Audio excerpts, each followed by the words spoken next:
Bonjour et bienvenue à la vidéo d'aujourd'hui. Mon nom est Marie-Christine et je suis passionnée des parcs thématiques du Walt Disney World Resort en Floride.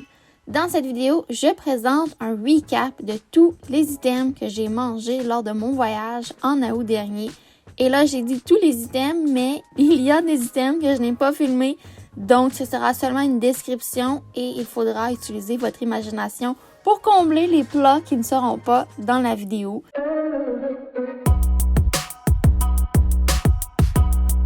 Sans plus tarder, débutons avec mon arrivée au Walt Disney World Resort en Floride. Donc, mon premier hôtel était le Coronado Springs et à mon arrivée, je suis allée au quick service de l'hôtel pour déguster des chicken tenders et j'ai pensé à mon amie passionnée de Disney qui adore ce plat à Disney et c'est un classique pour elle de manger les chicken tenders à son arrivée à Disney. Donc, c'est exactement ce que j'ai fait. Pour la première journée, alors, j'ai débuté avec un gruau à ma chambre où est-ce que je mets une tasse d'eau chaude et 2 sachets de gruau. Je prends un verre à café et une cuillère en plastique du quick service. J'avais également acheté le Resort Mug pour ce voyage pour $21,99 plus taxes et je me suis pris un café au quick service. Rendu à Hollywood Studios, j'ai mangé un popcorn après quelques manèges et je n'ai pas la suite du lunch, mais je suis retournée au quick service à mon hôtel et c'est là que j'ai dîné. Pour le souper, je suis allée au restaurant sur le toit de la Grand Destino Tower pour manger au restaurant Toledo. C'était exceptionnel. J'ai pris un margarita, également une entrée de tomates et également pain ciabatta. Les choux de Bruxelles, excellents, vraiment meilleurs que ceux du Cellier à Epcot. Et mon steak, 35$, c'était délicieux. J'en rêve encore. Pour ce qui est de la deuxième journée, également gruau à la chambre, mais j'avais une fringale à Epcot, alors je me suis pris un beigne Joffrey's un peu plus tard. Et pour le lunch au Via Napoli, j'ai essayé la salade César qui était vraiment de trop, puisque les assiettes étaient immenses et nous avons pris la pizza, alors moitié pepperoni et fromage et l'autre moitié cantaloupe et prosciutto. Mais celle cantaloupe et prosciutto, elle est vraiment exceptionnelle et délicieuse. C'est celle que je recommande. En soirée, nous sommes allés au bar-salon Three Bridges au Coronado Springs. J'ai pris une limonade avec un peu d'alcool à l'intérieur que je ne me rappelle plus la sorte. Et j'étais un peu déçue à première vue de mon steak et frites. Finalement, la portion était parfaite pour le prix et j'en avais amplement. La vue du restaurant, elle est tellement à couper le souffle. C'est certain que je veux y retourner un jour. Pour la troisième journée du voyage, encore gruau à la chambre, mais plus tard, je suis allée à un brunch au Ohana au Polynesian Resort puisque j'étais à Magic Kingdom, donc en monorail, c'est très accessible. C'était délicieux. Pour ce brunch, il n'y avait pas encore de personnages, donc le prix était inférieur, mais les personnages sont de retour. La nourriture est identique, mais on peut rencontrer Stitch, Lilo, Mickey durant le repas. En soirée, nous sommes allés au Maya Grill, qui est un restaurant très peu populaire au Coronado Springs. J'ai été émerveillée par le nacho, c'était délicieux. Et nous avons séparé à 3 adultes. Le plateau de feuilletas sur le menu, il est affiché que c'est pour une personne, mais nous étions 3 à manger tout ça et la guacamole était même comprise, donc amplement de nourriture. En soirée, nous sommes allés à Disney Springs et j'ai pris le bateau pour me rendre au French Quarter pour aller manger mes fabuleux beignets. La balade en bateau dure environ 15 minutes, c'est merveilleux et je recommande fortement de faire ça comme activité si vous ne visitez pas un parc thématique une journée. Et les beignets au French Quarter, c'est mon snack favori à Disney World. J'adore les manger. Ils sont servis chauds. On peut également se choisir parmi la sélection de sirop de chocolat, fraises ou caramel pour tremper. Donc, une petite dipping sauce. Ensuite, pour le jour 4, je débute avec du café. Et là, je me suis plaint au manager de l'hôtel puisqu'il n'y avait pas de grille-pain au quick service. Donc, on m'a livré la veille un grille-pain à ma chambre et je crois même qu'il a été acheté la journée même puisqu'il semblait neuf. Donc, j'ai reçu un grille-pain à ma chambre et ce matin-là, je me suis fait des rôtis à la confiture. Changement d'hôtel et nous sommes allés au All-Star Music. Pour le lunch, on a mangé au quick service de l'hôtel. J'adore le poulet sésame. J'en ai mangé beaucoup en 2022 à Disney. C'est un des plats qui est vraiment délicieux dans les quick service, des hôtels value seulement. Et ensuite, pause piscine. Donc, j'ai mangé mon repas et je me suis reposée à l'hôtel. En soirée, je suis allée à Animal Kingdom pour ma première visite à vie au Yak and Yeti. Et c'est un des restaurants coup de cœur. Je suis retournée 2 fois après cette visite et j'ai toujours adoré ce que j'ai mangé. Le nacho de thon, excellent à chaque fois. Même chose pour le house fried rice et les firecracker shrimp. Pour ce qui est des egg rolls, ça serait à skipper. Et également les dumplings, les pot stickers. À skipper également, ça ne vaut pas vraiment le prix.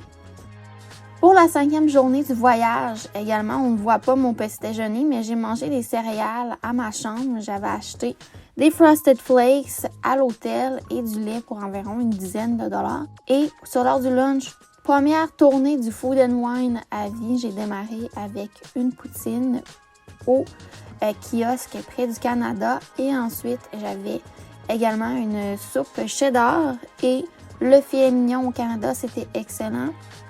J'ai essayé la Seafood Pie au kiosque de l'Irlande. C'était fabuleux.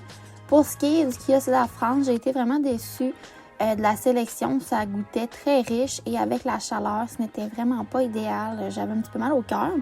En soirée, retour à Epcot et là, j'ai essayé le mac and cheese et également les chips avec du porc effiloché sur le dessus. J'ai pris un margarita au Mexique. Et j'ai essayé également la raclette. C'était délicieux. Et là, je vous fais ma petite YouTuber cheapette. Je vous montre les items dans le plat. J'ai essayé diverses combinaisons. C'était exceptionnel. J'ai adoré. Le pain, un peu sec, j'aurais préféré chaud. Mais c'était excellent. Et le gratin de pâtes et fromage, c'était bon aussi. Mais à la fin, j'étais un peu tannée des saveurs et là, on voit que je vais presque échapper tout ça par terre. Mais ne faites-vous-en pas, j'ai finalement mangé mon plat sans qu'il se retrouve au sol. Puisque j'avais mangé plusieurs items fromagés, j'ai pu bénéficier de l'item gratuit du Emile Fromage Montage qui est une crème glacée au cheesecake et j'ai pu garder le verre en plastique que j'ai ramené avec moi. Pour la 6e journée du voyage, également le déjeuner, il n'est pas filmé ici, mais j'ai mangé des céréales à la chambre. Et pour le lunch, je me suis rendue au Beaches and Cream. Et oh là là, on ne sert pas seulement de la crème glacée à ce restaurant, mais oui, il y a des milkshakes très bons, mais les onion rings très croustillants, c'était très bon. Le sandwich French dip, wow! Alors, c'est tout qu'un mastodonte à partager à 2 personnes, assurément. Je vous montre un cross-section très beau avec le petit doigt en l'air. On trempe et on déguste. Et pour le Reuben, coup de cœur, oh, c'était cochon avec les tater tots au bacon et au fromage. Également un cross-section magnifique comme sandwich, j'ai adoré. Et en soirée, sandwich à la chambre, très cheapette et on fait avec ce qu'on a.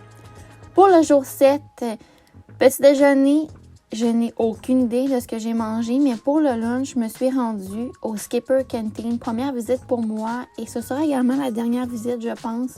C'était bien, très bon. Par contre, pour le prix, je trouvais que c'était quand même dispendieux pour le peu qu'on avait dans l'assiette. Les saveurs étaient là. Le menu a l'air funky, mais il y a de tout pour tout le monde. Mais c'est pas le meilleur valeur qualité-prix comme restaurant à Disney World.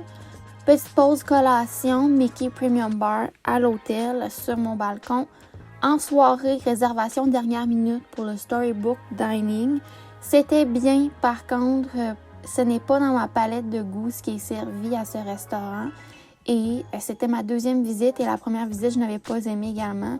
La 2e visite, un petit peu déçue. L'assiette était très belle à vue, mais pour ce qui est des assiettes allergies à ce restaurant-là, il n'y a pas vraiment d'épices, alors ça ne goûte pas grand-chose. Par contre, les autres personnes de mon groupe qui ont mangé les assiettes régulières trouvaient qu'elles étaient exceptionnelles.